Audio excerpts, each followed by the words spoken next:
Marketing feels like a treadmill. Endless content, constant engagement, never-ending optimization. And now AI is making it even harder to cut through the noise. How do technical founders build sustainable marketing systems without losing their minds? In this episode of Data Beats Opinion, we're talking to serial founder Colleen Schnettler of SaaS Marketing Gym. We're diving into batch content creation, why authentic video is winning, and what happens when AI kills outbound marketing. Let's get started.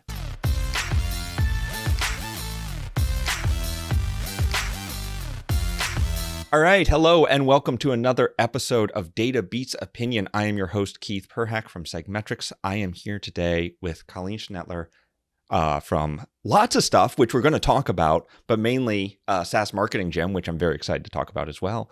Colleen, thanks so much for joining us. Keith, I'm super excited to be here. Thanks for inviting me. Definitely. I love how every podcast I do, I'm like, this is the first time I've ever met you, kind of like phrasing and stuff, even though we've known each other for 10 plus years at this point. Like, it's been a hot minute.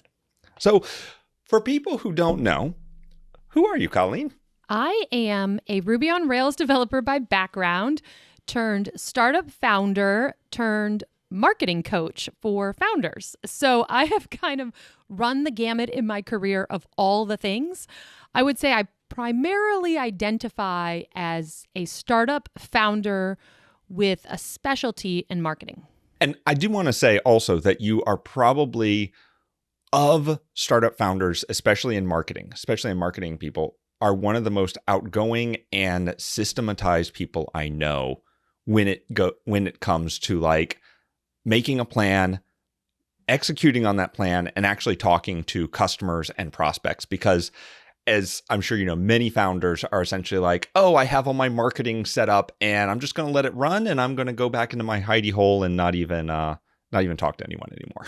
Well, thank you. I appreciate that compliment. I think why it's hard for founders to do marketing is because it can be hard for some people to systematize it. And so I think what I bring to the people I coach and, people I work with in my own startups is I have that engineering mindset. So I want everything to be in a system, right? Like I want everything to be organized. But I've really, really leaned into marketing because turns out you can't grow a business without marketing. Yeah. Surprise. Look at that. So I've really leaned heavily into marketing, learning marketing, teaching marketing for about the past 2 years. And I think there's this like marriage between marketing, which sometimes can feel like a creative mess. Like some people, especially founders, they come in, they're like, oh my God, I'm not creative enough to do marketing. I don't know what to do. Or every day I sit down on my computer and I know I have to post content, but it's too hard. So I think I do a good job of taking that information and taking systems and processes and putting them together, because I think the ideal marketing is really, it's a creative endeavor plus a systematic endeavor put together. Yeah. And I think that's the holy grail of it, but I think that's also the challenge that a lot of founders have, because I'm taking myself and some of our other founder friends as examples. I have seen people are either very much into the marketing side or they're very much into the systematized side or the systems. And it's very hard to find people who can bounce easily between both. So, for example, in my case, I love making systems. I love making plans. I love building it out. And then I have that list and I'm like, I am done. Like that, the system is built. Awesome. I'm going to go have a coffee or whatever. Right? I never have to look at it again. I know. I don't have to do anything, right? The system's built. Like, unfortunately, it doesn't quite work that way. Exactly. And so that's, tying it back a little bit to SaaS Marketing Gym, that seems to be kind of the goal there, which is not another mastermind, not another like, oh, this is what you need to do necessarily. It's more of like a personal trainer. Is that accurate? Yes, that's why we call it SaaS Marketing Gym. Absolutely. I'm smart. I think the thing about marketing is the same thing about startups. Like it's about the execution. And what's interesting is most founders that I work with, and myself included, they have a laundry list of ideas for marketing, but it's really the execution that people struggle with. And so it's not even that you don't know what to do. It's that you just have to keep keep doing it. Like marketing is like a flywheel, right? You have to keep doing it over and over and over. You have to build the email sequences. You have to check in and see how they're doing. Like you have to keep your pulse on it. And if you're a solo founder or a small team, that's really hard. Yeah. And that's, I mean, I think going to your experience and your background with that, I think that ties in really well because, you kind of talked about, you were a dev and then a founder and then really into marketing. But I think that also doesn't go deep enough into how many things you've actually founded and how much you have running at any minute. Like we were talking about, I think Simple File Upload, I think was your first founder project that you ever did? Yes. Okay. Well, to be fair, there was an iOS app before that. Okay. So my very first thing was an iOS app, and then it was Simple File Upload. And we were talking, it's like, are you still doing it? She's like, relaunching it next week. Right. So you have that, you were one of the, I forget which batch in Tiny Seed and founder through that. You're working with AI, you're doing SaaS marketing, Jim. You have a lot of irons in the fire right now. And how is that marketing, like you said, is something that you have to continually be looking at, continually be improving on, you can't just kind of let it run forever. And yet you are also doing all these different things. And so how the balance of that, I guess, is what I'm trying to get at. Yeah. And to be fair, it's kind of tough because all of my things, you'll hear people say things like, well, if everything you do is related to everything else, like it's really easy to have a unified message. But I have a software product for developers, Simple File Upload. I do AI consulting for development teams. I have SaaS marketing, Jim, right? So I coach founders outside of those. So they're not necessarily like super aligned, which does make kind of the marketing tricky. But what I try to do is I'm leaning heavily into LinkedIn and to content. And so I have a couple like systems or like tricks of the trade that I use to make sure that I have a steady stream of content. I'm replying to content on a cadence and, kind of growing through the LinkedIn channel, because that's my primary channel for customers for the coaching business right now. And so, I have a lot that I do, but I would say the biggest pillars are content, right? I do content pillars. So I do 3 content pillars, trust, customer success, and education. And then I have 4 content buckets. So those are the buckets like that are specific to me and what I'm trying to talk about. And I literally, this is so nerdy, but like once a month, I do all of my content for LinkedIn. And so it takes me an entire day because I'm a terrible writer and I'm super slow. And I literally write down on a calendar like Monday is going to be 1 and 4. And that means something from content bucket 1 and content pillar 4. And then I write about it. And I find that if I dedicate an entire day, I can get an entire month's worth of content out there. And then it's so nice when it's done, especially for us that aren't natural content producers. Like today, for example, before I hopped on with you, I'm doing videos. I'm doing a month's worth of short form video today. And it was like before. So I learned this because when I was working on my last startup, which was called Hello Query, which was the Tiny Seed startup, I knew I needed to do short form video, but like every day it was like, oh my gosh, I got to record a video today. Right? It's rough. And as a woman, I'm like, I got to do my hair and my I don't have to, but like, I like to do that, right? If I'm going to record a video. So it was taking out like an hour chunk of my workday every day to try and do a video. So I learned that if I just batch all of that, and with AI, here's a perfect example of marketing and AI.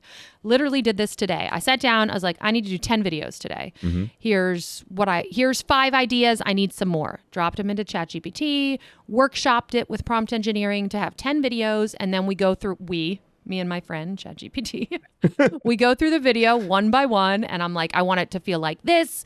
This is the kind of stuff I want to show on screen. Can you give me like a light script? And that's just made the process so much faster. And again, I'm always so happy when I just batch it and do it all at once.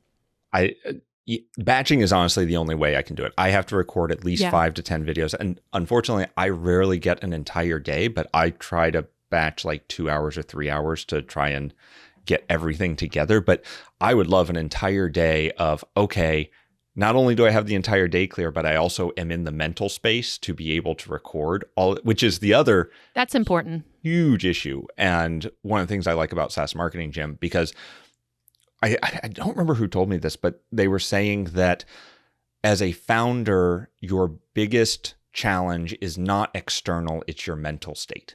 Managing your mental state as a founder is the number one most important thing to being able, and that's not like overwork or underwork. It's about keeping energy and I can't even think of the word, that momentum, the momentum to do what you need to do on the day you need to do it. And that's the real struggle, similar to writers.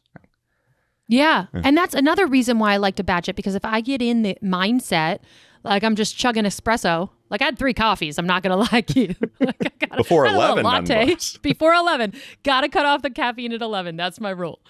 So I find, and it's such a different mental state than being like my developer state. Like sometimes I'll go full Hobbit and I just want to code and I don't want anyone to bother me.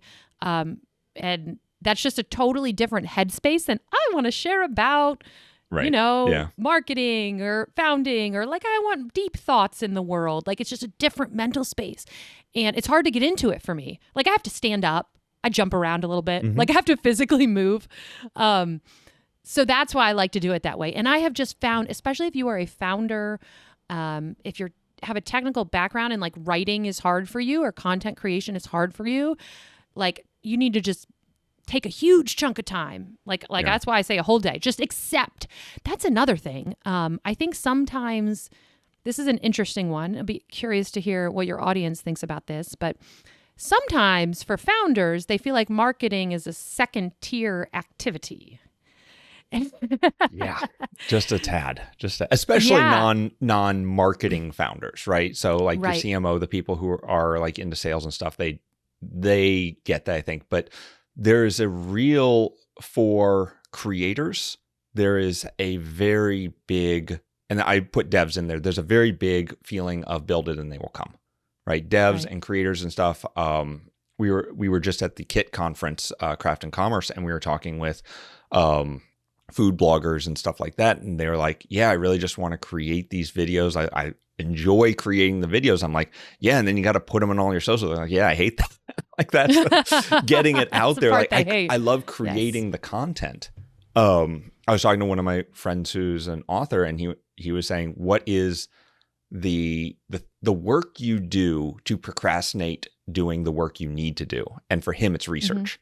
And he said, I really need to write this book, but I just need to research it a little bit more. And it's been like 4 years, right? And so it's things like that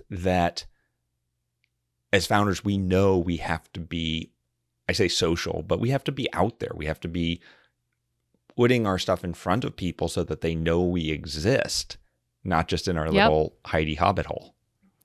And I think too, what happens to people is they start putting things out there, and if no one responds, they get discouraged. Yeah. And, they just changed the LinkedIn algorithm. So there's been lots of talk on LinkedIn about, engagement going down and people not getting the visibility they used to get. Mm-hmm. And I find if you have the mindset of like, oh my gosh, I did this amazing thing, or I put so much effort into this post and no one responded, if you let that get you down, you're going to quit, because content is just it is a treadmill, right? Like they say it's a content treadmill for a reason. So I like to think of it as an opportunity for me to just practice the writing muscle, to practice thinking about like, what do I want to talk about? Like what does make me unique? What is interesting about my product that is different from another product, right? So that way you can't measure the effectiveness of your social media through likes or engagement necessarily. This is a true thing. Every Monday morning on our all hands meeting, we go through that. And we have started separating out Keith's personal social media from the company's social media. And that is my team does much better at the social media than I do. So, okay, Keith. So don't you have someone on your team doing your personal socials for you? Not anymore. I took it back over. Really? Now, why'd you do that? Tell me.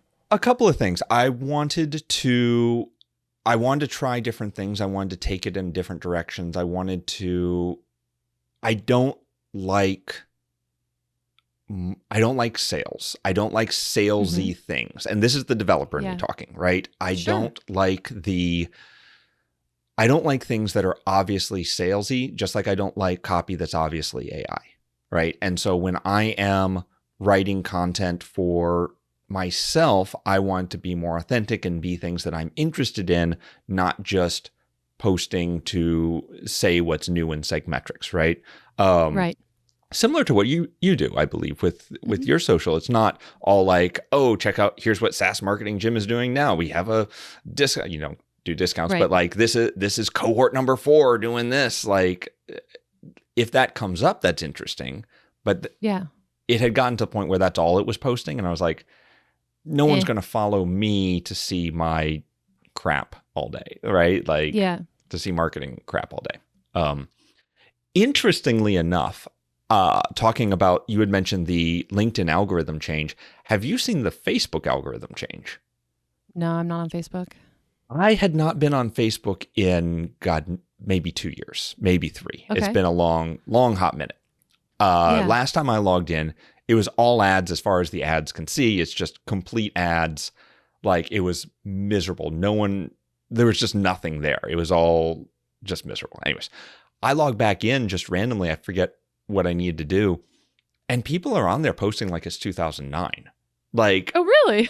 I was like all my friends who I haven't talked to in all this time are here now. And like, weird. What is going on? And it's like, oh, look, my friend has a new crop of bunnies, and like all this stuff I love. And I was talking to someone I knew about this, and he was saying, Zuck apparently gave an interview where he's saying they're reevaluating the algorithm. They're reevaluating what it means to be on Facebook, because YouTube is essentially eating everyone's lunch, right? And people are YouTubers. And the quote he said is, no one is a Facebooker. Facebooker. Yeah. And that's a horrible term. Don't use Facebooker. That sounds, I don't know why. It just rubs me the wrong way. But he was talking about this, and I agree. And I think they're making changes to bring back the social aspects of Facebook, which would be great. Like, that would be great.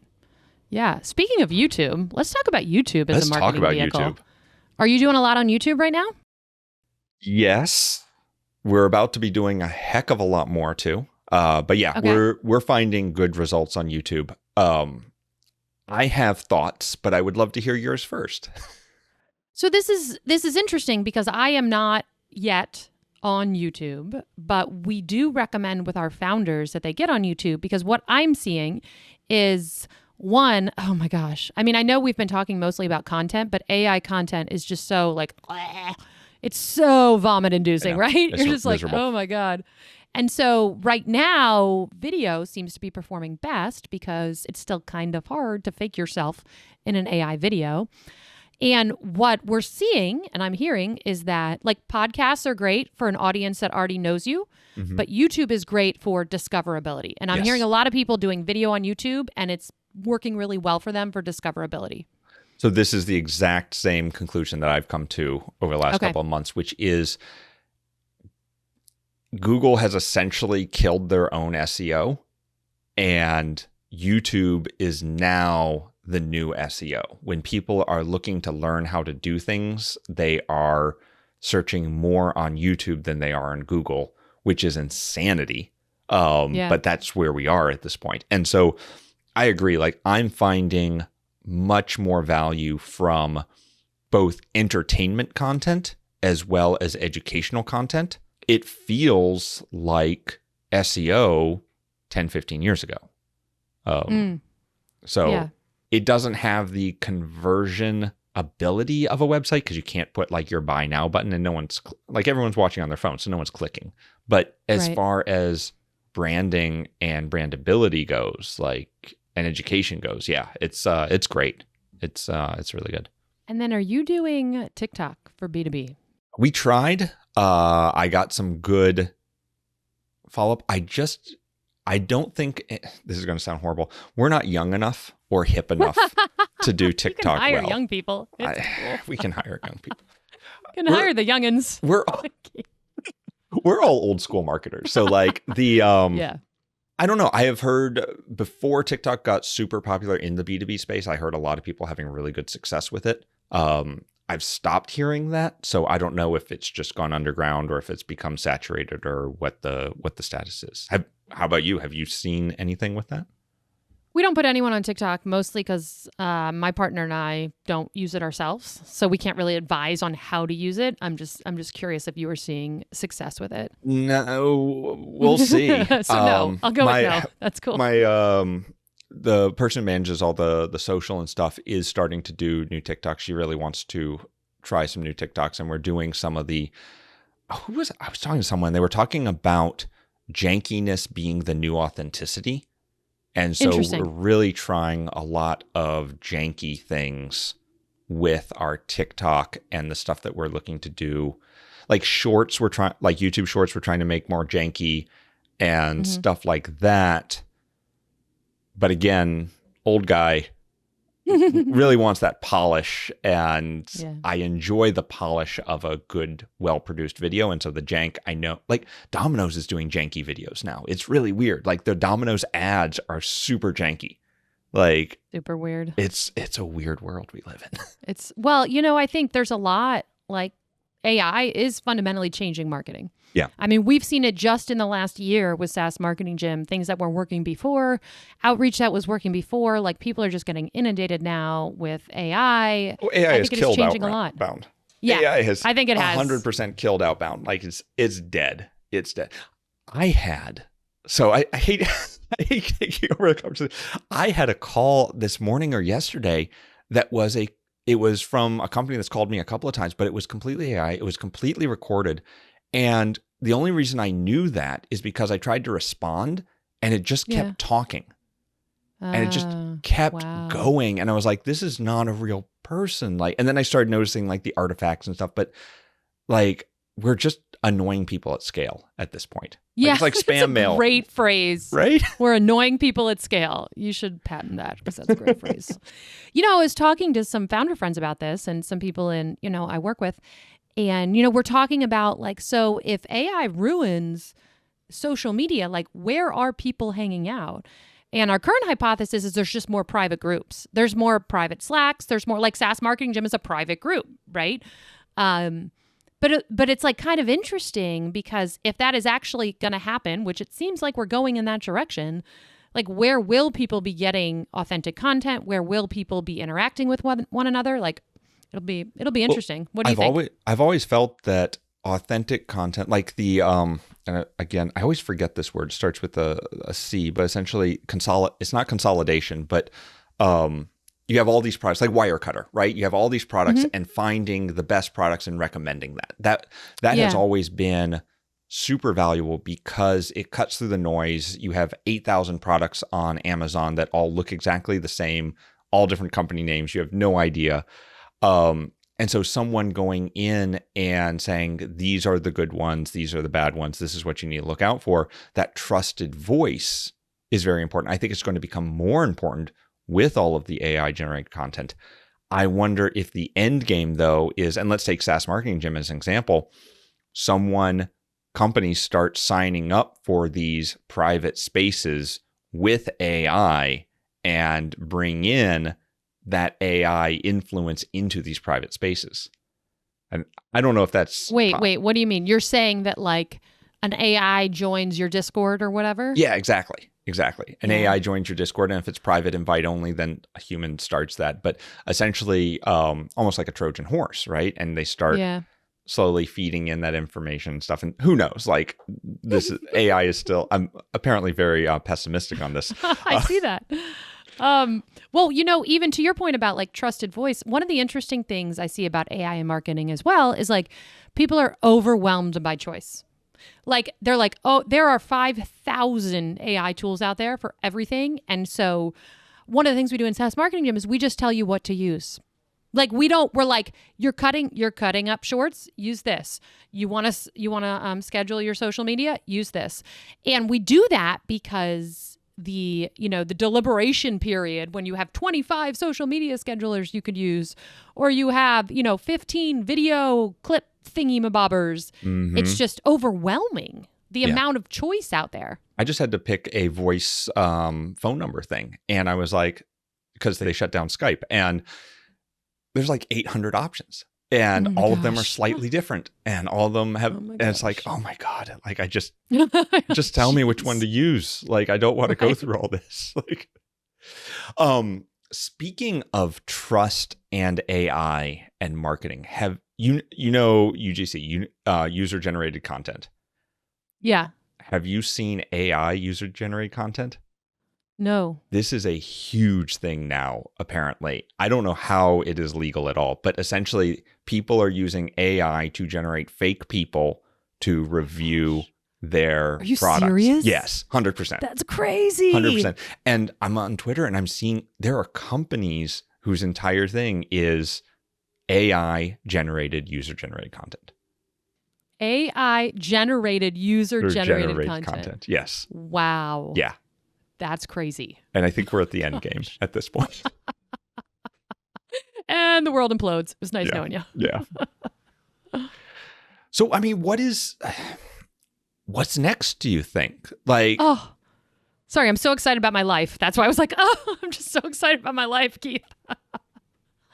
I'm sorry. Go ahead and finish the question. I think that was the question. I think what's next with marketing? Did we take this down too of a pessimistic road? Like, did we go way too far? There was no we. There was just you. Did I destroy? So can you bring some optimism to this dark and jaded heart? Dark place where we're taken over by AI bots. It was nice knowing you guys. So if you're asking me what's next in AI and marketing, I don't really know. But I can tell you what's next for me in AI and marketing. I feel like this is an opportunity, right? Like, and I think if you have fun with it and you're smart about it and you do human in the loop, like, we're going to be able to do all kinds of stuff. I'm big on, so my personal stance, and this is what we teach in SaaS Marketing Gym, is content, like personal content from socials should not be AI generated. Full stop. You can come up with ideas, but that just ruins it. I saw this great post by, I think it was Jason Fried. They opened a job at 37 Signals, and he was talking about, he said he could tell which cover letters were AI generated, and he described them as just like bland. He used the color brown. He was like, they're brown. Like, they're not super obviously AI generated, but there's no like human spark. And he's like, you could just, after reading thousands of these, he's like, you could just tell. And I feel that way about content, especially now on Twitter and LinkedIn, Blue Sky, wherever you're posting content. You need to do that yourself. Like, you just do. There's an uncanny valley about it. And it's interesting because I read what AI generates the first time and I'm like, wow, this is great. And then I go back the next day and I read and it's like, this is really off. Right. Like, it's not. There's something 100%. About it being written in real time for you that you're like, this is brilliant. You're so happy. Yeah. Yes. Yeah. But okay, so I'm kind of in this really fun period of my professional career right now where I'm doing SaaS Marketing Gym, and we're going to continue to do that, and we're going to probably try and grow that in different ways. There seems like a lot of demand there it's really, I think people are hungry, I guess, for for human connection. Yeah. And that's a whole nother thing I could talk about, but we're going to try and grow that. But also I'm relaunching Simple File Upload. And by relaunching, I mean, I rebuilt the whole thing. And so what's really fun for me is I can take all of these things I'm learning about while I'm teaching people how to market and use them. Because this product I launched 5 years ago, then completely forgot about. So I never really marketed the thing ever. So I'm really excited because it's like this really fun cross section of like coaching. So I get my people fix. I get to see what's working for others. I get to encourage people because it's tough to get a SaaS going. I mean, we have everyone in SaaS Marketing Gym from pre-revenue to over $1 million ARR. And like, it doesn't matter where you are in that revenue graph. Like, it's tough out there right now. Anyway, so I'm in this fun spot where I can help people and I get the immediate benefits of like talking to someone and helping them. And I also get to take everything I learned and just try things on my own SaaS. Yeah. And I think, and that's the exciting thing, right? And it's also very blue sky for you, I imagine, like, because you haven't really worked on it the marketing side in 5 years. Like you're not, you have the whole world open to you on what you can do there. Yes. That 100% is what it feels like. It feels exciting because I never tried to market it and it makes money. So I know there's something there. So yes, it's a fun spot to be in. Are you going to be building in public while you're doing the marketing? Is that part of it? Not the app, that's the plan. but the marketing. The marketing. So I've thought about that. So I've thought about doing, I know hashtags are passé now, but the way I learned to code in 2018 was the 100 Days of Code hashtag. Do you ever remember that? Mm-hmm. Yeah. You probably weren't involved. Okay. So I've thought about that. I'm like, ooh, do I want to start like 100 Days of Marketing hashtag? So I might do that on Twitter and Blue Sky. And that's fun because that's just for me to be like, today there's so much stuff I'm not doing that I want to do. So today I'm doing this. Today I'm doing that. So stay tuned for me posting a lot about marketing. So that ties back to something that we were talking about before, which is the people who you need to focus down, right? When you are so spread out on your marketing and trying to do 8,000 different things, it becomes overwhelming, right? And so how do you, especially with Blue Sky, I hate saying Blue Sky because it feels like the app, but like this open possibility of what you can do with the new marketing, how do you then focus it down? Like you have all these different avenues that you can take. And then if you're building in public, that's another avenue that you're taking that markets in on itself and SaaS marketing, Jim. And suddenly all your ideas explode into a billion different possibilities and opportunities. And it's so funny because like I was just struggling with that last week because I'm like so excited to do all the things, right? Mm-hmm. So really for me, that's just like getting really organized and giving myself a realistic timeline of what I'm doing. Because like building in public or marketing in public is good for me and my brand, but it does slow me down. Because like literally today I'm doing the videos for Simple File Upload. And I was like, ooh, I should write a post about my like what I'm doing and how I'm doing this. And I made this joke that when I do videos, I get a whole bunch of different shirts out and I just change every 3 videos. And so it's pretty funny, right? But it is kind of like, so what I do now is I have all of these ideas. And I've actually have them written down and I have them on a schedule and I'm tackling what I consider like one big idea a week. So tomorrow I'll schedule out the rest of the month's socials and then I'll be checking the socials, because engagement is super important.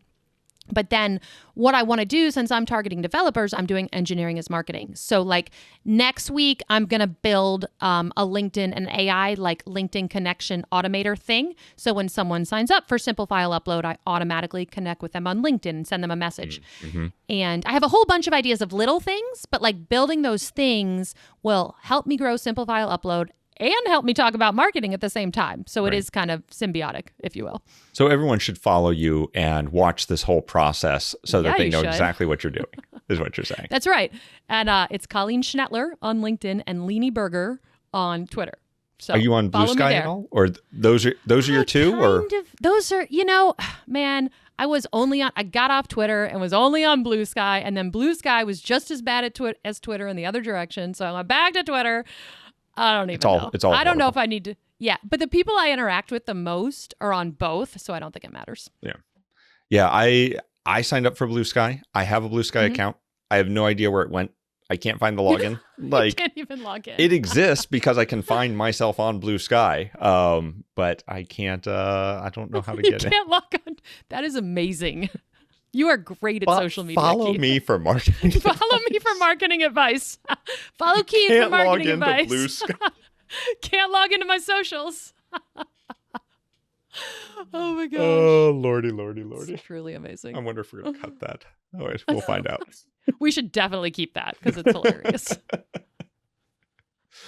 I do want to talk a little bit about AI as content generation because it is big.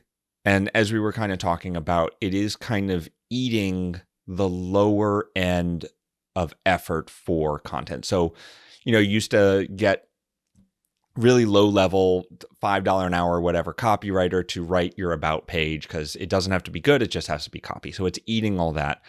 But then it's also starting to eat the outbound, and it's becoming more prevalent in places where it's just turning into schlock. Yeah. But you were talking about the way that you were using it as a tool for discussion and for essentially writing assistance. And I'd like to talk a little bit about that because I think AI is so polarized right now, but I see it as a tool, and I'd love to hear how you are dealing with that or anything. Yeah, so I love AI as a tool. Here's one cool way. I know everyone has probably heard about the, prompt it for ideas, but here's one thing we do in SaaS Marketing Gym, which I think is really, really effective. Some people are verbal processors. So some people describe their product and the problem they're solving, and they need to talk to another human about that. And that's kind of how they get the ideas out of their head.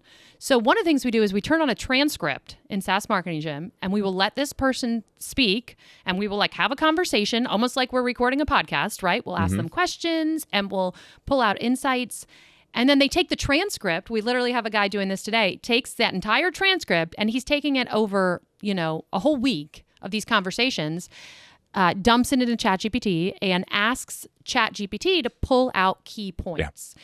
And then we have an outline of key points, and ChatGPT will also ask for a light summary of the key points. And then he goes back through and he rewrites the actual words in his own voice. Yeah.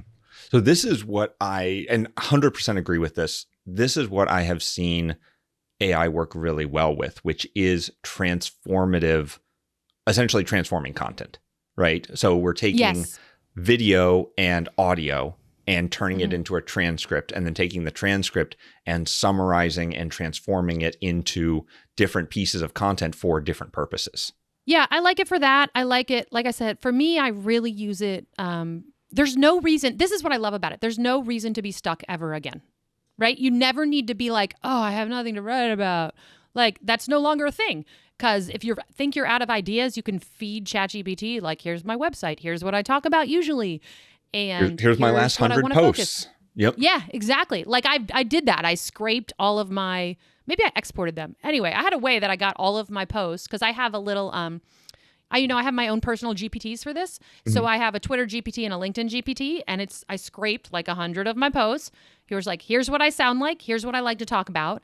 And it's great at helping you come up with ideas. It's great for reformatting. It's great for kind of fixing your language if you're a terrible writer. So I think I agree with you. It's very good as a tool to help you.